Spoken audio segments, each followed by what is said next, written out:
Hello guys welcome to drone academy. நம்ம இன்னைக்கு இந்த வீடியோ பதிவுல ஜியோகிராஃபில இயற்கை பேரிடர், பேரிடர் அபாய குறைப்பு விழிப்புணர்வு அப்படின்னு சொல்றாங்க. நம்ம என்ன பண்ணோம்னா, ஜியோகிராஃபில இருக்கிற எல்லா லெசனையும் கம்பேர் பண்ணிட்டோங்க.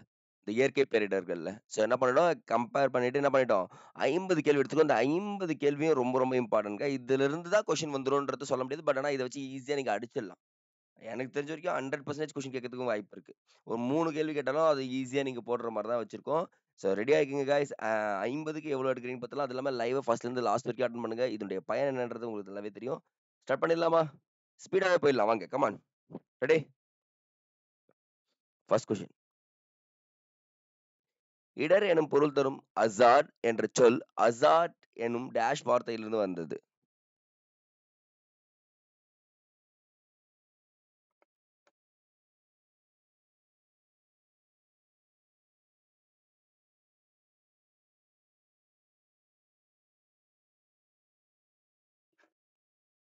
இந்த வார்த்தையிலிருந்து வந்ததெல்லாம் கண்டிப்பா கேட்கறதுக்கு வாய்ப்பு இருக்குங்க. பிரெஞ்சு வார்த்தையிலிருந்து வந்தது அப்படின்றது சொன்னா போதுங்க. நெக்ஸ்ட். மனித வாழ்வில் பெரிய அளவில் சொத்துக்கள் மற்றும் மனித உயிர்கள் பரவலாக பாதிக்கப்படும் போது அவை டேஷ் என்று அழைக்கப்படுகின்றது.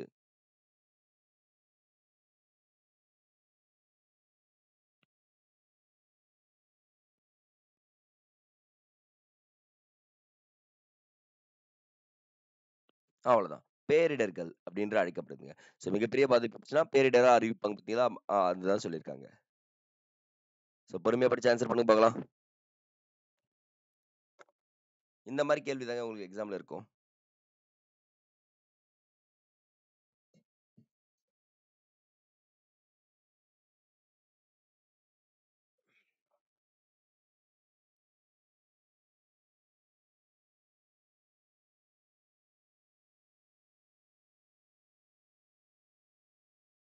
இடர் என்பது மனித செயல்பாடுகள் வாழ்க்கையில் இழப்பை ஏற்படுத்தும் நிலை, காயம், பொருட்கள் சேதம், சொத்துக்கள் சேதமடைதல், வேலை இழப்பு, சுகாதார பாதிப்புகள், வாழ்வாதார இழப்பு, சமூக பொருளாதார இடையூறுகள், சுற்றுச்சூழல் சேதம் போன்றவையாகும். ஆமா. ஜஸ்ட் ஒரு சில செக்டார்ஸ மட்டும் தொட்டா அது இடர். பொதுவாக இடர் என்பது ஆபத்தான நிகழ்வாகும். இதுவும் கரெக்ட் தான். ஆனா பேரிடர் என்பது மொத்தமா இருக்கிற மிகப்பெரிய பாப்புலேஷன் அட்டாக் பண்ணுச்சுன்னா அது பேரிடர்ன்னு சொல்லுவாங்க. அப்ப கூற்று 1 மற்றும் கூற்று 2ம் சரிதான்னு சொல்றோம். 4த் கொஸ்டின். இயக்க சக்திகள் மற்றும் மனிதனின் தவறான செயல்பாடுகள் மூலம் விளையும் இடர்களில் தவறானது எது? So, இது மனிதனால் ஏற்படணும். இயற்கையா ஏற்படக்கூடாது. அந்த ஒரு விஷயம் எதுன்னு சொல்லியிருக்காங்க. இதுலயும் தவறு கேட்டிருக்கும். தெளிவா படிச்சு ஆன்சர் பண்ணுங்க போலாம்.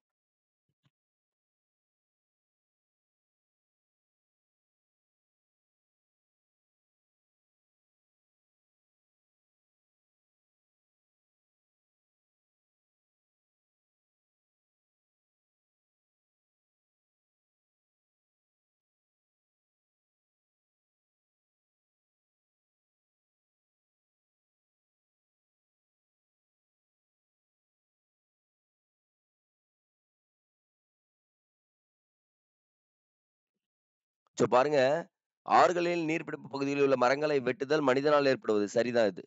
மலைப்பகுதிகளில் மரங்களை வெட்டுதல் நிலச்சரிவு ஏற்படும். இதுவும் சரிதான். மனுஷனால தான் ஏற்படும். சதுப்பு நில காடுகள் அழிக்கப்படுவதால் சூறாவளி அலைகள் ஏற்படும். இதுவும் மனிதனால தான் ஏற்படும். அப்போ மனிதன் தான் இது எல்லாத்தையும் பண்றான். ஆனா தவறானது ஏற்படுறப்போ எரிமலை வெடிப்பு மற்றும் லாவா வழிதல் ஆகியவற்றால் ஏற்படும் இடர்கள் அப்படின்னு சொல்றாங்க. இது வந்து பார்த்தீங்கன்னா, மனிதனால ஏற்படாது. ஆக்சுவலா வந்து பார்த்தீங்கன்னா, தட்ஸ் மீன் அதுவே இயற்கையா வந்து போகும். ஆனா இந்த இடத்துல இயற்கையின் சக்தி மற்றும் மனிதனின் தவறான செயல்பாடுகள். இது 2மே பார்க்கிறப்போ இது 2மே வரும். ஆனா இந்த இடத்துல எரிமலை வெடிப்புக்கும், மனிதனுக்கும் சம்மந்தம் இல்லாம இருக்கு. இதுதான் இங்க சொல்றோம். தவறான இணையை எது?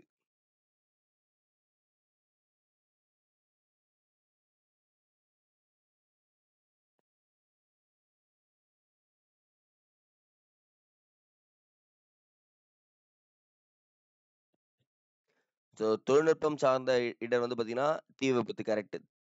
மனித தூண்டுதலால் ஏற்படும் விதம் தீவிரவாதம். உயிரியல் சார்ந்த இடர் சின்னம்மை. சுற்றுச்சூழல் சார்ந்த இடர் வெள்ளப்பெருக்குன்னு குடுத்துருக்காங்க. சுற்றுச்சூழல் சார்ந்த இடர் வெள்ளப்பெருக்கு கிடையாது. இது வந்து பார்த்தீங்கன்னா, பருவநிலை மழை பொழிவால் ஏற்படும் இடர்ன்னு சொல்லுவாங்க. சுற்றுச்சூழல் சார்ந்த இடர் வந்து பார்த்தீங்கன்னா, வேற வரும். ஸோ அப்ப டி தாங்க தப்பான ஆன்சர். Okay ready? அமெரிக்காவுல உருவாகக்கூடிய ஒரு விஷயத்த சொல்லியிருக்கோம். ஆன்சர் பண்ண பார்க்கலாம்.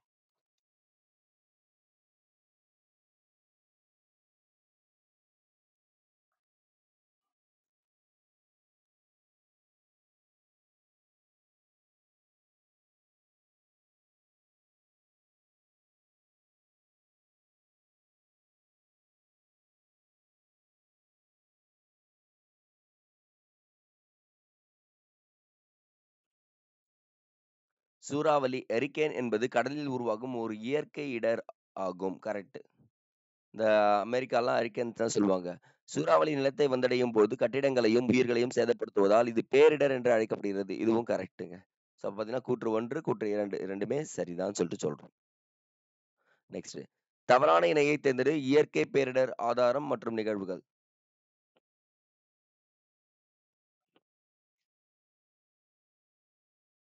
எங்க உருவாகுது?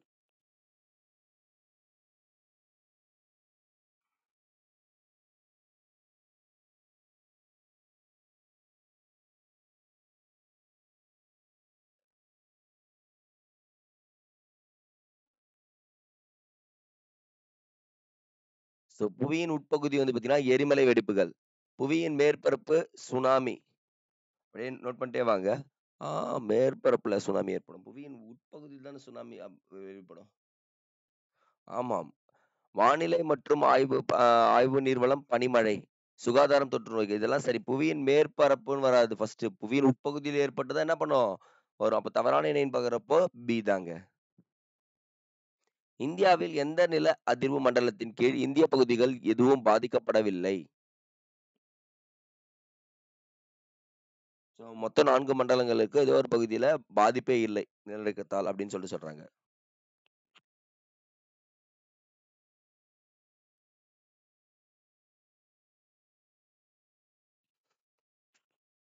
ஸோ இந்த இடத்துல சொல்லியிருக்காங்க பாருங்க. மண்டலம் 1, மண்டலம் 2, மண்டலம் 3, மண்டலம் 4 இருக்கும். மண்டலம் 1ல வந்து பார்த்தீங்கன்னா, வகைப்படுத்தப்படவில்லைன்னு சொல்லிட்டு சொல்றாங்க. நோட் பண்ணி வச்சுக்கோங்க கைஸ். அடுத்தது. ஸோ படிச்சு ஆன்சர் பண்ணுங்க பார்க்கலாம் நீங்களே.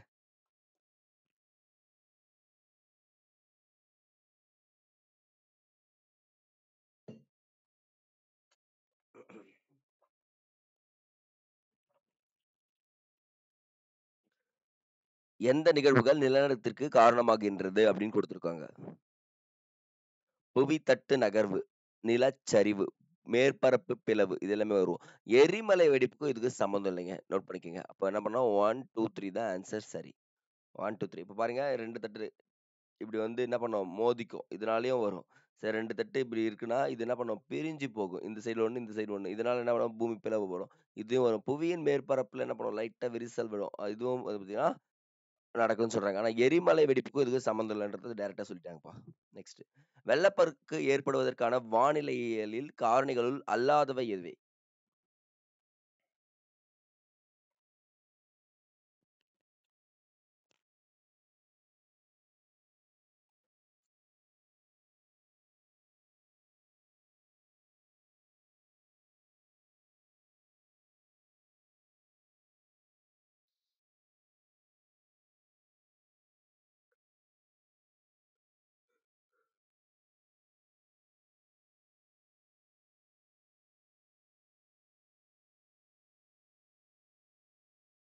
பாருங்க. சூறாவளி வந்தா வெள்ளம் வரும். மேக வெடிப்பு மழை வந்தா வரும். கனமழை வந்தாலும் வரும். ஆனா காடழிப்பால மழை வராது. வெள்ளப்பெருக்கும் வராது அப்படின்னு சொல்றாங்க. அப்ப காடழிப்புக்கும் இதுக்கும் சம்மந்தமே இல்ல. அப்ப ஆப்ஷன் ஏ தாங்க சரி. தேசிய நீரியல் நிறுவனம் எங்கு அமைந்துள்ளது?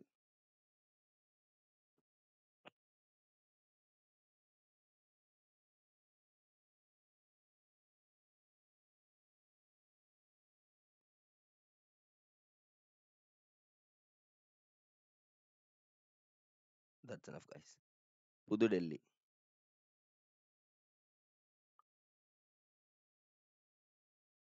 சூறாவளி, புயல் காற்று எந்த அரைக்கோளத்தில் கடிகார திசையில் சுழலும்?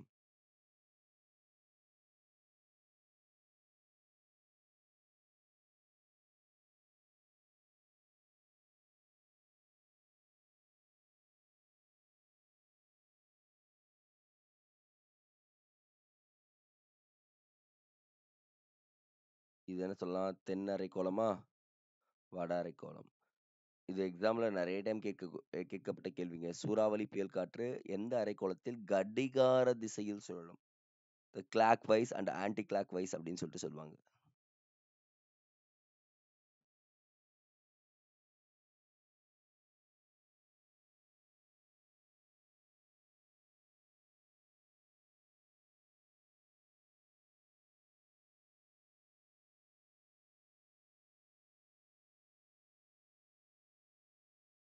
இதுவும் எக்ஸாம்ல பலமுறை கேட்கப்பட்ட கேள்விங்க. பாருங்க, கடிகார திசையில் சுழலும்னா, இப்படி வரும்னா, தென் அரைக்கோளம் தான் ஆன்ஸர். ஆனா, ஆன்டி கிளாக் வைஸ்னா நமக்கு என்ன வரணும்னா, இங்க வரணுங்க. வட அரைக்கோளம். இப்ப டைரக்ட்டா கேட்கலாம். அ புயல் சூறாவளி, புயல் காற்று எந்த அரைக்கோளத்தில் கடிகார எதிர் திசைன்னு வந்தாங்கன்னா, வட அரைக்கோளம். ஓகேங்களா? அப்ப ஆப்ஷன் பி தான். ஆனா இங்க கேட்டிருக்குது சூறாவளி, புயல் காற்று எந்த அரைக்கோளத்தில் கடிகார திசைன்னு கேட்குறாங்க. கடிகார திசைன்னா அது வருது பாருங்க. இந்த திசை தான் வருது. ஸோ, அப்ப என்ன பண்ணணும், கிளாக் வைஸ்னாலே தென் அரைக்கோளம் அப்படின்றத போட்டுடணுங்க. ஸோ, இது ஒரு நல்ல கான்செப்ட் படிச்சு வச்சுக்கங்க. சுனாமி என்ற வார்த்தை டேஷ் சொல்லாகும்.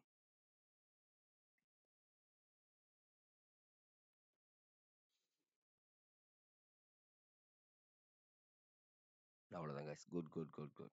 இதெல்லாம் ரொம்ப ஈஸியான கேள்வி. ஜப்பானிய மொழி சொல்லாகும். பேரிடர் மேலாண்மை பயனுள்ளதாக அமைய என்ன நடவடிக்கைகள் எடுக்கப்பட வேண்டும் என அளிக்கப்படும் எச்சரிக்கை நிகழ்வுகள் மனிதர்களின் டேஷ் தொடர்புடையதாக இருக்க வேண்டும். ஸோ பேரிடர் உங்களுக்கு நிலையானதா பயனுள்ளதாக அமையணும்னா, பேரிடரை பத்தி தெரிஞ்சுக்கணும். அதுக்கு என்னென்ன குடுக்கணும் அப்படின்னு சொல்லிட்டு சொல்லியிருக்காங்க.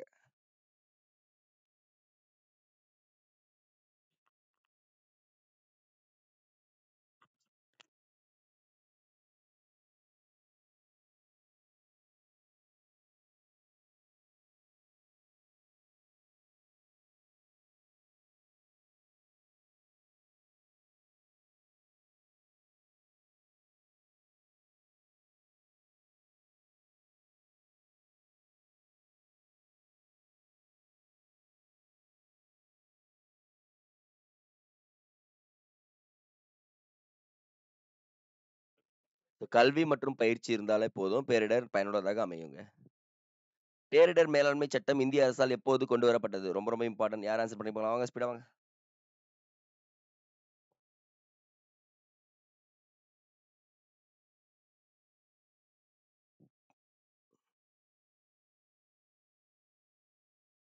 டிசம்பர் 25, 2005 தான் பேரிடர் மேலாண்மை சட்டம் இந்திய அரசால் கொண்டு வரப்பட்டது. நெக்ஸ்ட். ஸோ இது ஈஸியான கேள்வி. யார் ஃபர்ஸ்ட் ஆன்சர் பண்றீங்க பார்த்துடலாம்.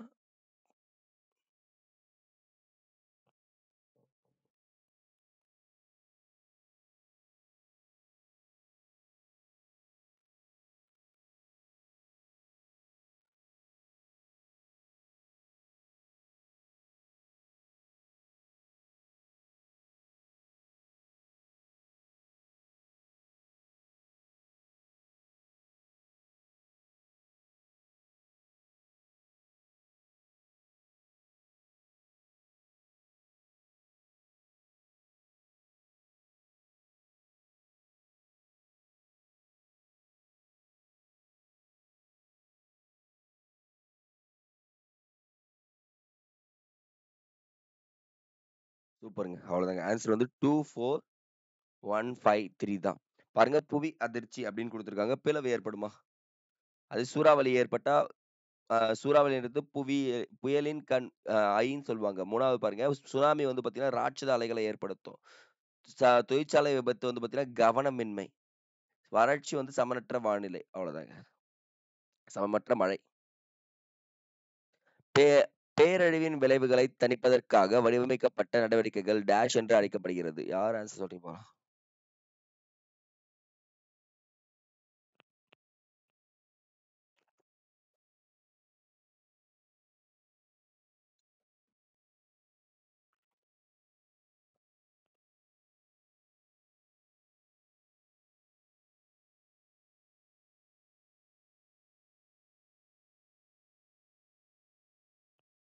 சரி வந்து பேரழிவு மேலாண்மை அப்படின்னு சொல்லிட்டு சொல்லுவாங்கப்பா.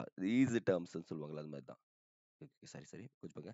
2004ஆம் ஆண்டு சுனாமிக்கு பிறகு தமிழகத்தை தாக்கிய மோசமான புயல் எது?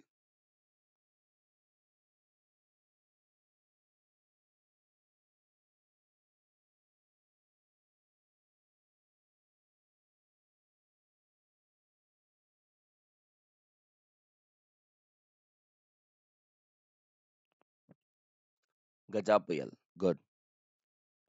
புயல் என்பது கீழ்க்கண்ட எவ்வாறு வரையறுக்கப்படுகிறது?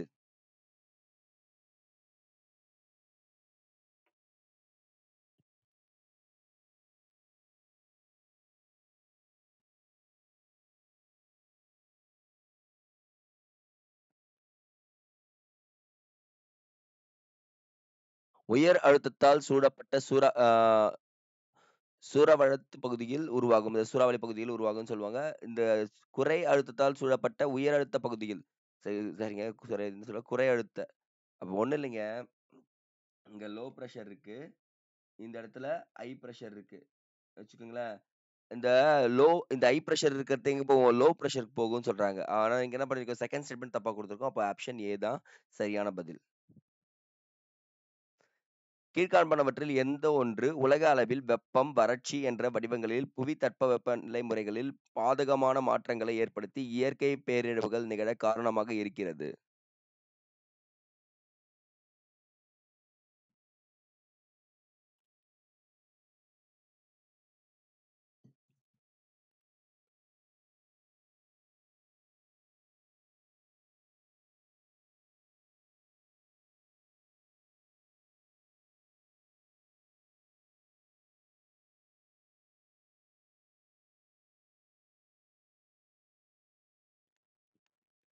அவ்வளவுதான் guys. எல் நினோ அப்படின்னு சொல்லக்கூடியது தான் மிகப்பெரிய பாதிப்பை புவி தட்பவெப்பநிலையில் ஏற்படுத்துது. நிலநடுக்கம் டேஷ் என்ற கருவியால் பதிவு செய்யப்படுகிறது.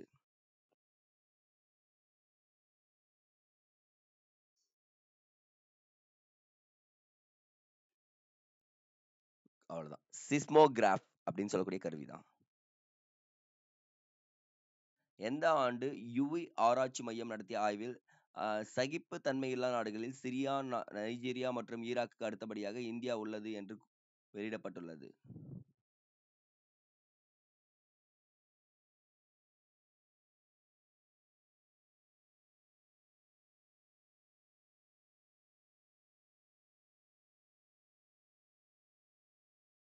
ஏப்ரல் 1, ஏப்ரல் 11, 2015ஆம் ஆண்டு. இதுல டேட்டாஸ். கீழ்காணும் சொற்றொடர்களில் எது தவறு? கரெக்டா பஞ்சு சொல்லுங்க. இதுவும் பின்னாடி கொஸ்டின்ஸ் இருக்கும்.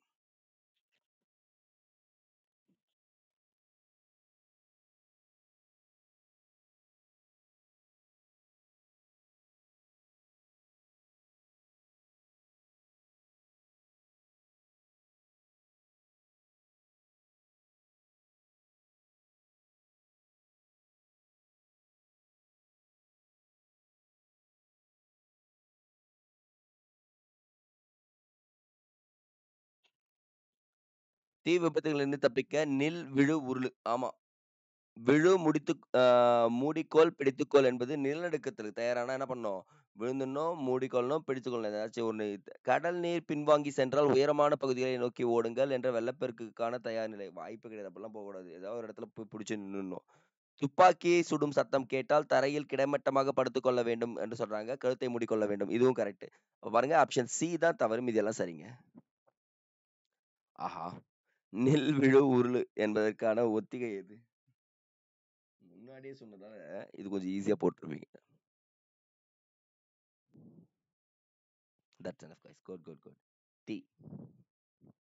உலகின் வெப்பமண்டல பகுதியில் ஏற்படும் புயலின் இந்தியாவில் எத்தனை சதவீதம் உருவாகிறது?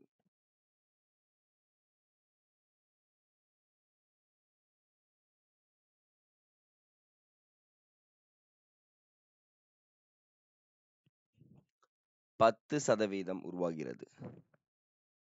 ஒவ்வொரு ஆண்டும் சராசரியாக ஏற்படும் வெப்பமண்டல புயல்களின் எண்ணிக்கை எது? ஒரு வருஷத்துக்கு எத்தனை புயல் சராசரியா உருவாகுதுன்னு கேட்டிருக்கோம்.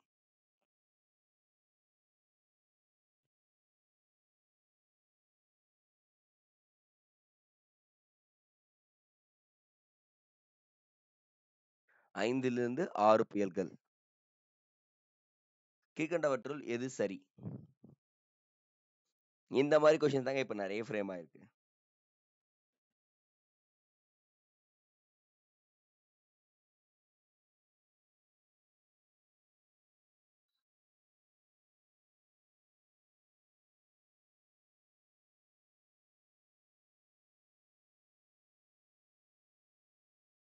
நில், கவனி, நட.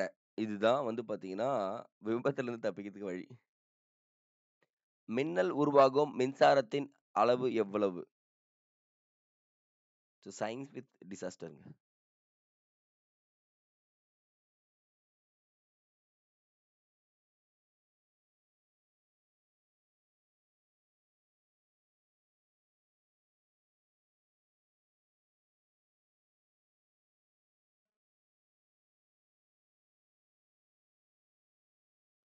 10 முதல் 20 ஆம்பியர்.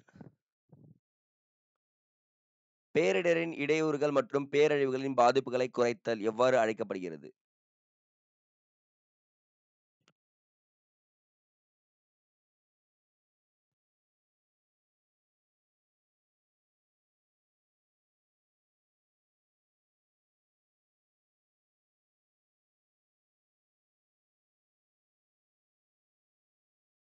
மீட்சித்திறன். பேரிடர் என்ற வார்த்தையின் மூலம் கீழ்க்காணும் எந்த முறையிலிருந்து வந்தது? ஓகேங்க. பேரிடர் என்ற வார்த்தை எந்த முறை எந்த வார்த்தையிலிருந்து வந்ததுன்னு கேட்குறாங்க.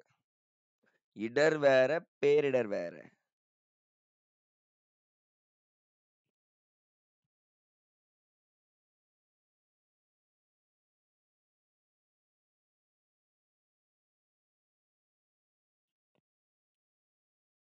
லத்தீன் வார்த்தையிலிருந்து வந்தது. கூட்ட நெரிசலின் போது பின்பற்றப்படும் வழிமுறைகளில் தவறானது எது?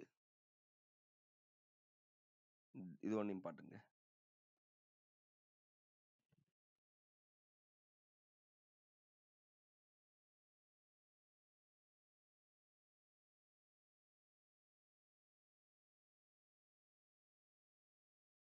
ஒரு இடத்துல கூட்ட நெரிசல் நீங்க பார்த்துட்டீங்கன்னா, நீங்க என்ன பண்ணணும், ஃபர்ஸ்ட்டு வழிய கண்டறியணும். வெளியேறும் மாற்று வழிய. 2வது நடக்கும் நிலையில் நகர்தல்.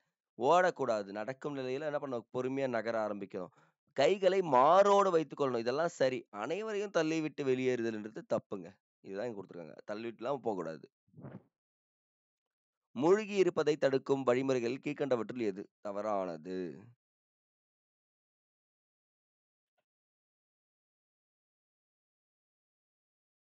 ஸோ முழுகுற பயிற்சி எடுத்துட்டுனா உங்களுக்கு என்ன பயன்படும்? அதுல எது தவறுன்னு கேட்டிருக்கேன்.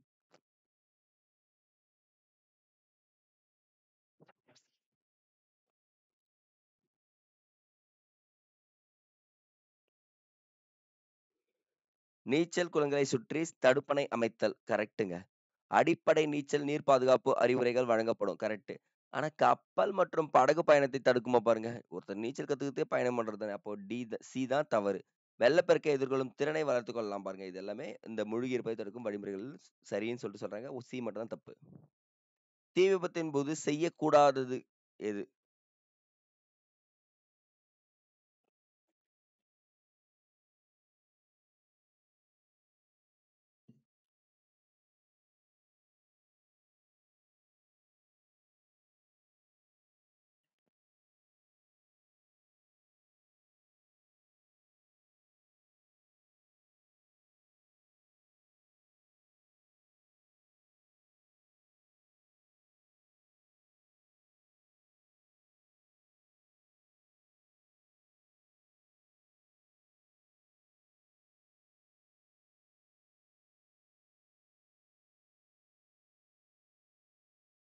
கூச்சல் இடுதல் மற்றும் மணி ஒலித்தல். இதெல்லாம் நீங்க செய்யணும். ஓகேங்களா? தீ விபத்து பகுதி அருகில் இருக்கும் தீப்பிடிக்கும் பொருட்களை அகற்றுதல். இதுவும் செய்யணும். முதன்மை மின் இணைப்பை துண்டிக்கணும். விலை மதிப்பிலான உடைமைகள்லாம் பாதுகாக்கலாம் நினைக்கக்கூடாது. அதெல்லாம் வுட்டுட்டு அப்படியே ஓடிடணும். அதெல்லாம் இருந்தீங்கன்னா என்ன ஆயிடும்? நமக்கும் பாதிப்பு ஏற்படும்னு சொல்றாங்க. போபால் விஷவாயு பேரிடர் எந்த ஆண்டு நடந்தது?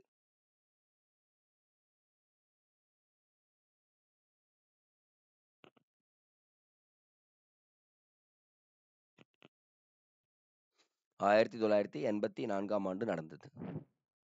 மரங்கள் அழிவு உலக வெப்பமயமாதலுக்கு காரணமாக விளங்குகிறது. இது கீழ்க்கண்டவற்றில் எதற்கு உதாரணம்?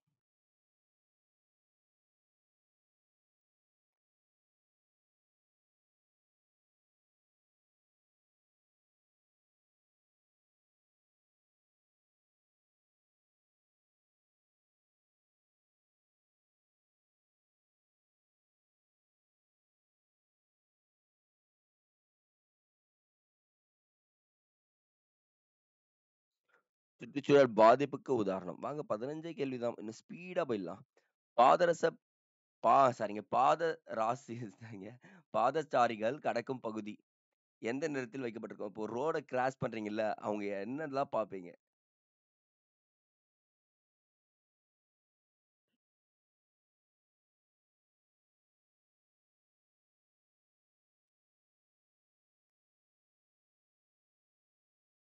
ஸோ ஆன்சர் வந்து பார்த்தீங்கன்னா, கருப்பு வெள்ளை பட்டைகள் அப்படின்னு சொல்லிட்டு சொல்றாங்கப்பா. நெக்ஸ்ட்.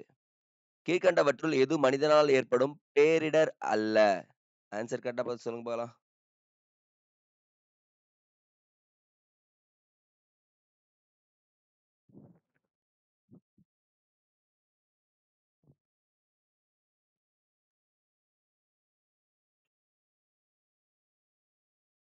நிலச்சரிவு. இது கிடையாதுங்க.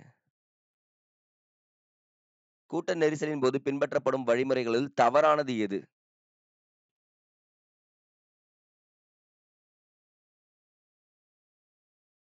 ஓ! சேம் கொஸ்டின் வந்துச்சுங்களா? ஓகேங்க. சாரிங்க. அது எப்படியாச்சும் ஒரு கொஸ்டின் மாட்டிக்கிது. ஓகே பாருங்க. அனைவரையும் தள்ளிவிட்டு வெளியேறுதல் மட்டும் தான் தவறானது. மீதி எல்லாம் சரிங்க. நெக்ஸ்ட். வெள்ளப் பேரிடர்களின் போது எத்தனை சதவீத இறப்புகள் மூழ்குவதால் நடக்கிறது? -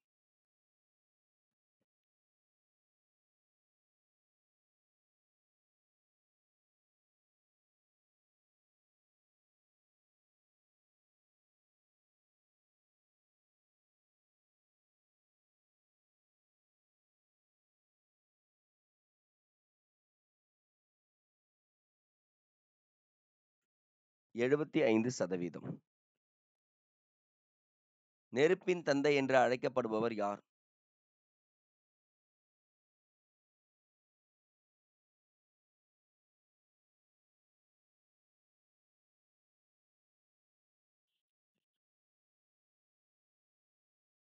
பாபா குர்குர். தமிழ்நாடு பேரிடர் மீட்பு மையம் அமைந்துள்ள இடம். இது ஒரு இம்பார்ட்டன்ட் கொஸ்டின்ங்க. மிஸ் பண்ணக்கூடாது.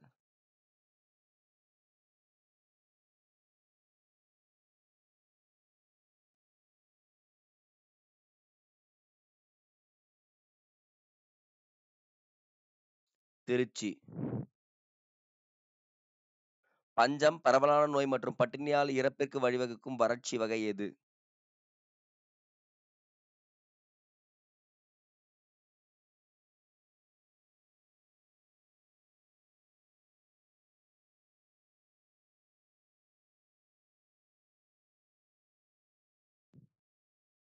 விவசாய வறட்சி.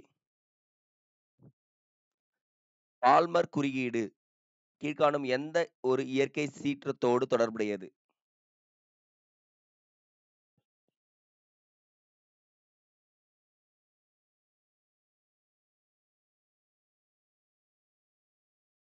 அவ்வளவுதான். Good, good, good.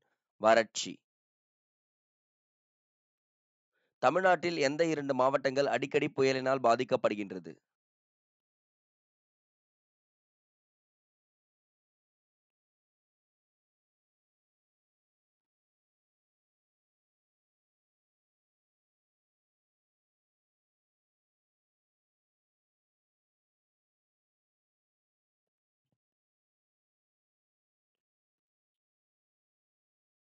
நாகப்பட்டினம் மற்றும் கடலூர். யாரால் தேசிய புலம்பெயர் தகவல் அமைப்பு உருவாக்கப்பட்டது? இது உருவாக்கிய அமைப்பு யார்?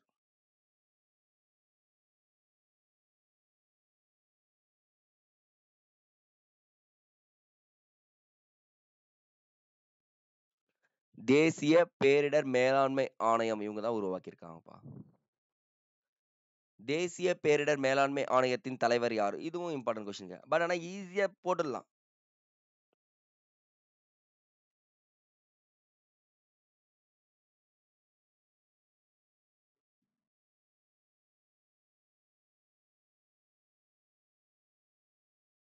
அவ்வளவுதான். பிரதம மந்திரி. விழு முடித்து மூடிக்கொள், பிடித்துக்கொள் என்பது எதற்கு ஒத்திகை? இது ஆல்ரெடி பார்த்தோம். நம்ம ஒரு ஸ்டேட்மெண்ட்ல. ஞாபகம் இருக்குங்களா? நிலநடுக்கம் ஏற்பட்டா கடகடன்னு போய் டேபிள் கீழ ஏதாச்சும் ஒண்ணு நல்லா இறுக்கமா புடிச்சுக்கணும்னு சொல்றாங்க. அப்ப நிலநடுக்கம் தான். சர்வதேச சுனாமி தகவல் மையம் அமைந்துள்ள இடம்.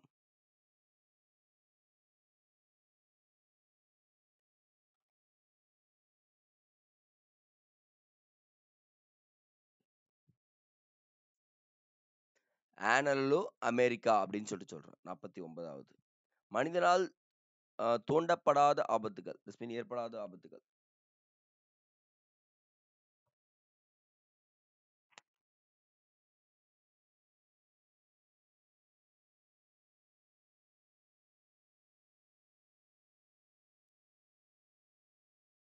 கிரக ஆபத்துகளுக்கும் நமக்கும் சம்மந்தம் கிடையாது. ஆனா பௌத்திக ஆபத்துகள், உயிரியல் ஆபத்துகள், ரசாயன ஆபத்துகள் மனிதனால் தூண்டப்படும். கீழே கொடுக்கப்பட்டுள்ளவற்றில் சுனாமி வருவதற்கு முன் நாம் மேற்கொள்ள வேண்டிய முன்னெச்சரிக்கை நடவடிக்கைகள் எது இல்லை?